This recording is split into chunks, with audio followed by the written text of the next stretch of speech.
If you are here listening to this kind of content, you probably care about growth, about English, and about becoming a better version of yourself. If that is you, take a second to subscribe to the channel. It is a simple gesture, but it supports this project and helps this message reach more people who need it. Today we are talking about why failure is not the end of your life. This might sound nice as a phrase on the internet, but when you are the one who just failed, it does not feel nice at all. It feels heavy. Maybe you failed an exam, a job interview, a relationship, a business, a promise you made to yourself. Maybe you tried to speak English and the words did not come out. You got stuck. You made mistakes. You felt embarrassed. And in that moment, it did not feel like a learning opportunity. It felt like proof. Proof that you are not good enough. Proof that you are not capable. Proof that you will never change. Failure hurts, not only because of what happens, but because of the story we tell ourselves about what it means. So today, we are going to talk honestly about failure. Why it feels so dangerous. How our mind turns one failed moment into a full identity. And how you can begin to look at failure in a different way in your English and in your life. Let us start with something simple but uncomfortable. Failure is guaranteed. If you try to learn anything new, you will fail. If you love, you will fail sometimes. If you build, you will fail sometimes. The only way to never fail is to never try. To stay exactly where you are. No new conversations, no new projects, no new attempts. Safety, but also no growth. Somewhere inside you, you already know this. The problem is not failure itself. The problem is what failure means inside your mind. For many people, failure is not, I tried something and it did not work this time. Failure is, I tried. It did not work. Therefore, I am a failure. Did you notice the small but powerful difference? I failed is an event. I am a failure is an identity. When you mix event and identity, life becomes very heavy. Because now every mistake, every rejection, every no is not just a moment. It is a judgment on your entire value as a person. No wonder you are afraid to try again. So, why does the mind do this? Why do we turn a failed action into a final sentence about who we are? One reason is how we were taught. Many of us grew up in environments where mistakes were punished, shamed, or laughed at. At school, you get a red mark. At home, you hear, "How could you? You never learn. You always do this." There is little space for, "Okay, this did not work. Let us see why. Let us try again." So your nervous system learns, failure is dangerous. Failure means I will be rejected. I will lose love. I will be judged. It is not a theory. It is a survival lesson. Another reason is comparison. You see other people's success on social media, on YouTube, around you. You see their beautiful moments. You do not see their private failures. So you compare your behind the scenes with their highlight reel. You think, they always win. I am the one who cannot do it. Look at how many times I failed. Of course you feel broken. You are looking at an edited movie and comparing it to your raw, unfiltered life. Let us bring this to English, because English is one of the areas where people are terrified of failure. You try to speak, you make a mistake, someone does not understand. Immediately, the mind says, "See, you cannot speak. You are terrible at this. Better stay quiet next time." So, what happens? You avoid. You do not speak. You do not practice. You hide. You protect yourself from the feeling of failure. But you also protect yourself from progress. English becomes something you study but never really use. Your fear of failure keeps you exactly where you are. So how can we begin to untangle this? How do we move from failure is the end to failure is part of the path? Let us start with a new sentence. Failure is feedback, not a final verdict. Feedback means, this action in this way at this time did not work as I expected. That is all. It says something about the strategy, about the preparation, about the timing, but it does not say everything about you. You are bigger than one event. Let us look at this in 3 different layers. First, failure as information. When something does not work, there is information inside it. You applied for a job. They said no. Information. Maybe your resume needs work. Maybe your interview skills need practice. Maybe the position was not the right fit. You tried to speak English with someone. You got confused. Information. Maybe you need more listening practice. Maybe the topic was too advanced. Maybe you were too nervous. If you can look at failure and ask, what is this trying to show me? You move from self-attack to curiosity. You take your power back. Second, failure as training for resilience. Resilience is the ability to feel pain, discomfort, frustration, and still continue. Many people dream of a life with 0 failure. But think about it. If you never fail, you never train your resilience. The first big difficulty will break you. When you fail and survive, you send a message to yourself. That was painful, but I'm still here. I can feel this and keep going. That is power. Third, failure as filter. Some failures redirect you to a better path. You think you want one thing.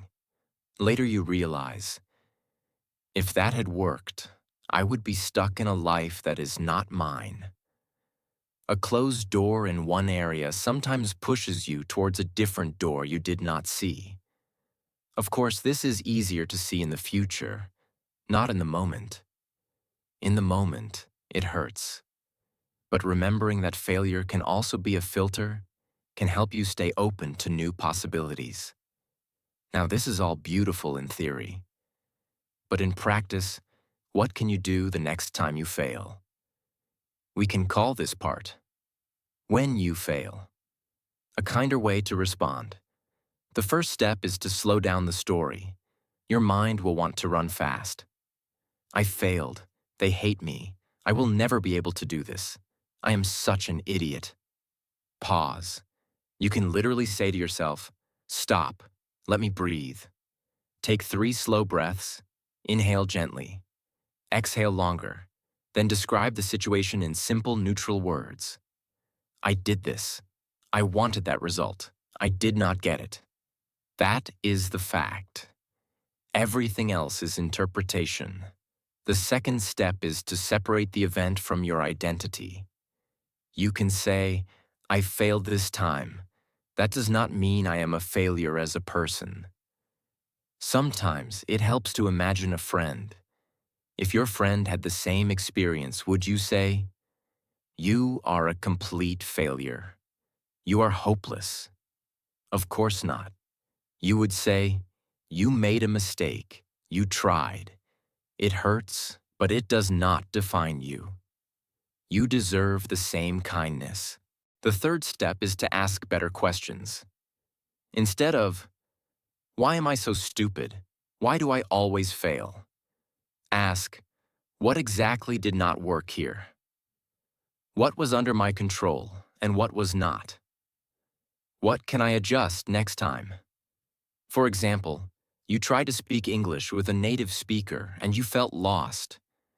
You could ask, did I choose a topic that was too difficult? Was I listening to enough English before to prepare my ear? Was I too focused on being perfect and then blocked myself?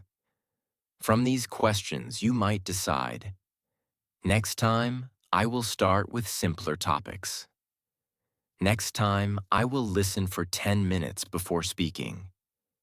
Next time, I will allow myself to make mistakes and focus more on communicating. The fourth step is to keep some movement. The most dangerous effect of failure is when it makes you stop completely.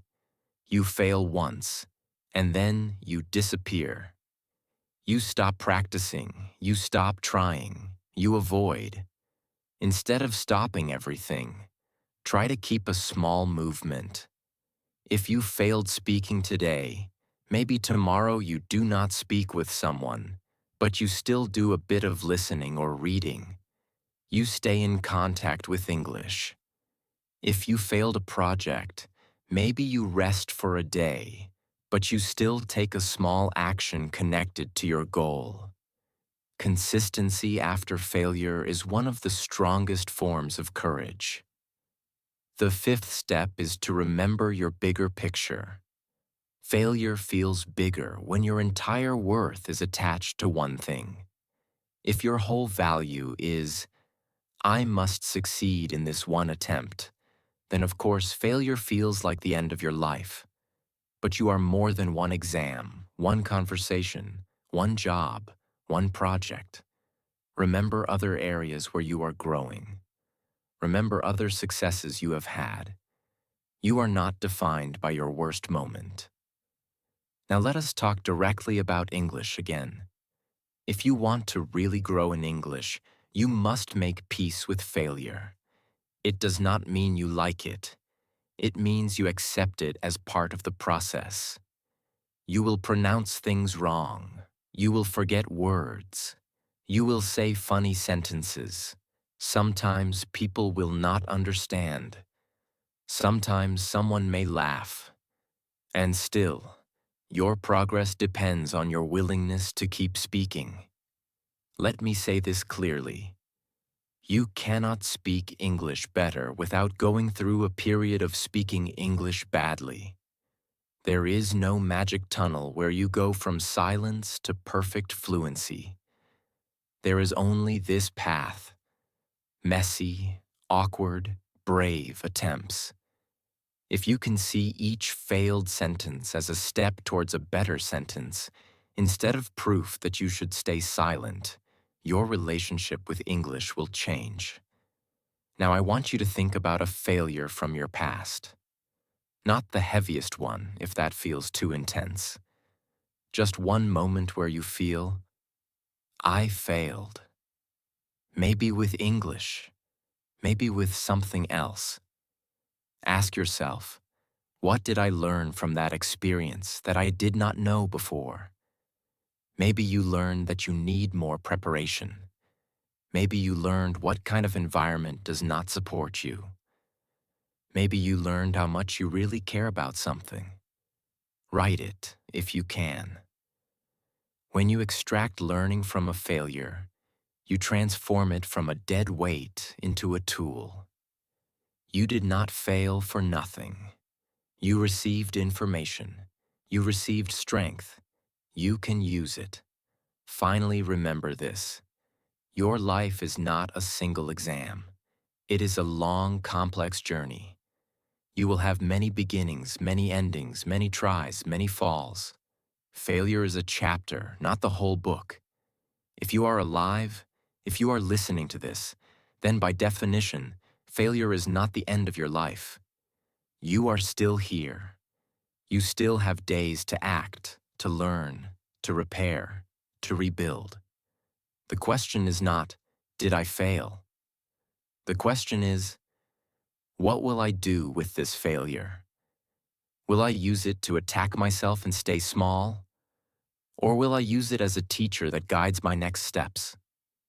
When this video ends, you do not need to suddenly love failure, but you can choose one thing. The next time you make a mistake in English or in any area, you will not say, I am a failure. You will say, I failed this time. It hurts. But it is not the end of my life. What can I learn? How can I try again? a little wiser. If you can begin to do this, even slowly, even imperfectly, failure will lose its power to paralyze you and will become, step by step, part of the path that leads you exactly where you want to go.